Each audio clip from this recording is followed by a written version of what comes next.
Farmer registry क्या है और फार्मर रजिस्ट्री क्या होता है और फार्मर रजिस्ट्री से क्या होगा। दोस्तों आज हम इन 3 कीवर्ड को समझेंगे। इन 3 कीवर्ड में फार्मर आईडी का क्या राज छुपा हुआ है, आखिर इन तीनों कीवर्ड में ऐसी कौन सी बात है जो हर कोई इसको पूछता है। दोस्तों मैं एक सीएससी संचालक हूँ। लोग मुझसे आकर शॉप पे तरह तरह के सवाल पूछते हैं। डॉक्टर का बेटा डॉक्टर बनना चाहता है, इंजीनियर का बेटा इंजीनियर बनना चाहता है, वकील का बेटा वकील बनना चाहता है और टेक्नीशियन का बेटा टेक्नीशियन बनना चाहता है और दोस्तों पुलिस का बेटा पुलिस बनना चाहता है। लेकिन दोस्तों ऐसी क्या बात है जो किसान का बेटा किसान बनना क्यों नहीं चाहता। दोस्तों इस चीज के आप मेरे कमेंट में जवाब जरूर देंगे और मेरी ओपिनियन क्या है, मेरी सोच क्या है, दोस्तों मैं आपको वीडियो के एंड में बताऊंगा। तो दोस्तों चलते हैं वीडियो में और सीखते हैं आखिर फार्मर आईडी क्या है। फार्मर आईडी के बारे में सीखते हैं। तो फार्मर आईडी डिजिटल प्रक्रिया है और डिजिटल एग्रीकल्चर का एक मिशन है। डिजिटल होने का दोस्तों एग्री स्टेक पोर्टल का एक हिस्सा है। एग्री स्टेक पोर्टल के बारे में आपको बहुत अच्छी तरह बता चुका हूँ। एग्री स्टेक पोर्टल क्या है। दोस्तों एग्री स्टेक पोर्टल का फार्मर रजिस्ट्री एक हिस्सा है जिसमें दोस्तों आपके इसमें किसानों की जमीन, किसानों के दोस्तों फसल, परिवार के जो भी डाटा है उसका रेसिडेंट डाटा, आधार कार्ड में क्या डाटा है, राशन कार्ड में क्या है। दोस्तों राशन कार्ड की जब आप फार्मर रजिस्ट्री कराते हैं तो रजिस्ट्रेशन आपसे लिया जाता है। राशन कार्ड या कोई फैमिली आईडी ली जाती है जो कि उसमें लिंक होती है। पशु की जानकारी और दोस्तों आपका जो भी सब्सिडी लाभ होते हैं उन सब की जानकारी इसमें फार्मर आईडी में रजिस्ट्रेशन होकर डिजिटल प्रक्रिया बन जाती है। इन सारी जानकारियों को एक जगह इकट्ठा करके रखना, आपको जमीन की जानकारी, आपके गाड़े की जानकारी, आपके रेसिडेंट एड्रेस की जानकारी, आपकी फैमिली आईडी की जानकारी और दोस्तों आपकी पशुधन की जानकारी, ये सारी जानकारियों को दोस्तों आपकी फसल की, मिट्टी की और दोस्तों सारी जानकारी को इकट्ठा एक जगह सेव करके रखना, वो भी डिजिटल प्रक्रिया के रूप में, डिजिटल रूप में, एक कोड के रूप में, जो आपको कोड एक यूनिक कोड मिलता है उसके रूप में संभाल के रखना ही फार्मर आईडी है और उसे दोस्तों एक यूनिक बनाना ही फार्मर रजिस्ट्री है। दोस्तों इसके आगे इसमें क्या क्या ऑप्शन जोड़े हुए हैं, इसमें क्या जुड़ी हुई है, इसमें कौन कौन सी तकनीक जुड़ी हुई है, जिससे दोस्तों फार्मर आईडी जो भी फार्मर्स हैं उनके दोस्तों वर्क को, उनके कार्य को एकदम सरल बनाती है। जो भी योजनाएं पहुंचनी होती हैं फार्मर्स तक बड़ी आसानी से पहुंच जाती हैं।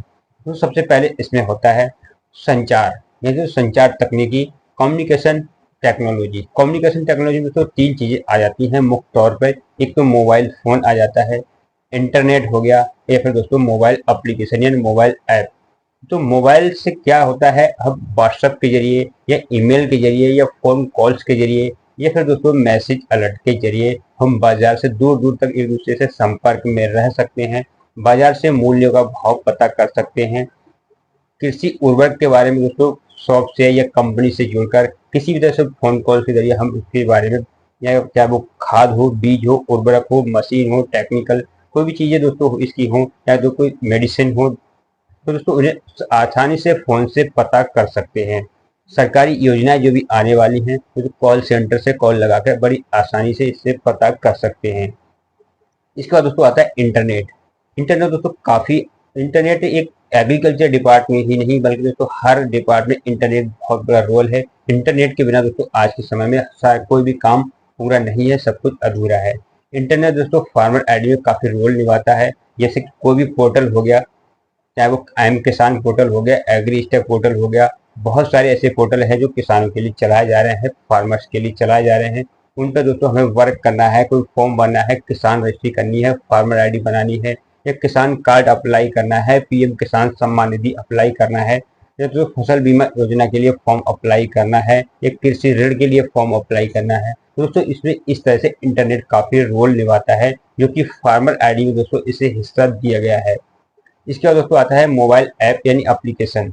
तो मोबाइल ऐप जो किसानों की जो मोबाइल ऐप हैं उससे जो काफ़ी सारा रोल निभाते हैं, एकदम कार्य को सरल कर देते हैं। उसी चीज़ को दोस्तों हम वेबसाइट पे करेंगे तो काफ़ी टाइम लगता है, लेकिन उसी काम को हम जब मोबाइल ऐप पे करते हैं तो उसे काफ़ी शॉर्ट तरीके से काम उसमें हो जाता है और एक अजनबी आदमी भी मोबाइल एप्लीकेशन से सारे काम कर सकता है। चाहे वो बाजार के भाव के हो गए, भाव पता करना हो, या तो किसानों के लिए कोई फॉर्म अप्लाई करना हो, कोई योजना लेनी हो, तो बहुत सारी ऐसी चीजें हैं जो मोबाइल एप्लीकेशन ही किसान को सॉर्ट बनाती हैं। इसके बाद दोस्तों आता है अन्य तकनीकी, अदर टेक्नोलॉजी। इसमें दोस्तों काफ़ी चीज़ें आ जाती हैं, अदर टेक्नोलॉजी भी काफ़ी सेंसर इसमें लगता है। यही दोस्तों सबसे मेन चीज़ अदर टेक्नोलॉजी में आ जाती है सेंसर।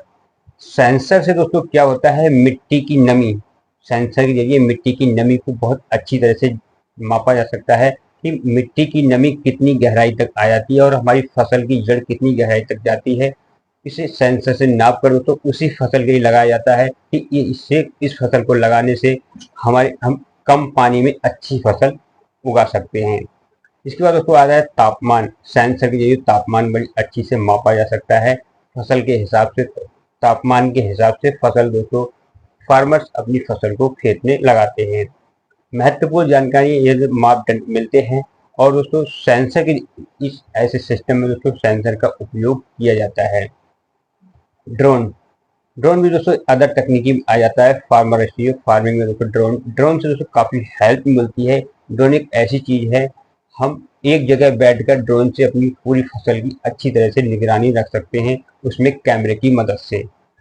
ड्रोन अगर ड्रोन आपके पास है या नहीं भी है तो दोस्तों ड्रोन आप अगर इससे काफ़ी सुविधा ले सकते हैं। ड्रोन से फसल में निगरानी रखना हो या कीटनाशकों का छिड़काव करना हो, इसे ड्रोन का उपयोग किया जाता है। आज की डेट में दोस्तों अधिकतर ड्रोन का उपयोग फसलों में छिड़काव करने के लिए किया जा रहा है और दोस्तों काफ़ी ड्रोन सरलता से इस काम को कर भी लेते हैं। एक जगह बैठकर ही हम पूरी फसल का छिड़काव काफ़ी आसानी से बैठे बैठे कर सकते हैं और दोस्तों निगरानी भी फसल की बहुत अच्छी से कर सकते हैं। इसके बाद दोस्तों आता है सबसे मेन टॉपिक, आता है इसका मेन सबसे अच्छी चीज़ आती है AI, आर्टिफिशियल इंटेलिजेंस। दोस्तों ये एक ऐसी चीज़ है आर्टिफिशियल इंटेलिजेंस जो काफ़ी ज़्यादा दोस्तों फार्मर आईडी के लिए, फार्मर्स के लिए काफ़ी हेल्पफुल चीज़ है, काफ़ी दोस्तों बहुत ही ज़्यादा फायदे वाली चीज़ है। फसल में पैदावार की भविष्यवाणी तो AI के जरिए दोस्तों आप इसे ट्रैक कर सकते हैं, चेक कर सकते हैं कि दोस्तों फसल कितनी होने वाली है और इसकी उपज क्या होगी और इसमें किस किस तरह के दोस्तों रोग लग सकते हैं। कीटों के लगने के और दोस्तों कीट बीमारियों का पता लगने के लिए AI का उपयोग किया जाता है। दोस्तों फार्मर आईडी में जो AI लगा हुआ है, उस फार्मर आईडी दोस्तों कीटों के जो भी कीट लगते हैं, जो कीटनाशक उसमें कौन सा लगाना है और कौन सा कीट लगने वाला है, तो AI इससे पहले ही ट्रैक कर लेता है। AI से फॉर्म बहुत बड़ा सिस्टम है एक। तो इसमें GPS को भी एक हिस्सा दिया गया है, जो GPS को दूसरे लगाया गया फार्मर आईडी में। अगर शॉर्ट में बोलेंगे तो GPS बोलते हैं और लॉन्ग में बोलेंगे तो ग्लोबल पोजिशनिंग सिस्टम, तो इसे GPS बोलते हैं। अगर दोस्तों आप GPS का इस्तेमाल करना चाहते हैं तो अपनी फसलों में बड़ी अच्छी तरह से कीटों के लिए या बीमारियों के लिए इसे इस्तेमाल कर सकते हैं। दोस्तों एक वीडियो मेरी कमेंट आया हुआ है कि सर हम एग्रीकल्चर से BSc या MSc करना चाहते हैं तो हमारे लिए कौन सी यूनिवर्सिटी बेस्ट है और कौन सी दोस्तों कॉलेज बेस्ट है। दोस्तों अगर आप मेरी वीडियो को आज अब देख रहे हैं तो मैंने उन्हें जवाब भी कमेंट में दे दिया है। और दोस्तों मैं इसके ऊपर आपको अगर एग्रीकल्चर से संबंधित आप कोई भी टेक्नीशियन या कोई भी क्वालिफिकेशन हासिल करना चाहते हैं तो इसके ऊपर मैं आपको ये वीडियो बनाकर दूंगा, क्योंकि दोस्तों मैंने भी एग्रीकल्चर MSc फाइनल किया हुआ है चौधरी चरण सिंह यूनिवर्सिटी मेरठ उत्तर प्रदेश से। तो दोस्तों अगर आप फार्मिंग संबंधी कोई भी आप जानकारी चाहते हैं, कंपटीशन संबंधी कोई भी जानकारी चाहते हैं, तो दोस्तों मैं आपको बड़ी अच्छी से इसकी जानकारी देने की हिम्मत रखता हूँ। दोस्तों सबसे पहले मैंने आपको क्वेश्चन किया है, कोई एक सवाल किया है कि डॉक्टर का बेटा डॉक्टर बनना चाहता है, इंजीनियर का बेटा इंजीनियर बनना चाहता है, टेक्नीशियन का बेटा टेक्नीशियन बनना चाहता है, लेकिन किसान का बेटा किसान बनना क्यों नहीं चाहता। तो दोस्तों मेरी जो ओपिनियन है, मेरी जो सोच है, उसके बारे में आपको बता रहा हूँ। आपकी जो सोच है, आपकी ओपिनियन है, आप कमेंट में मुझे जरूर बताएंगे।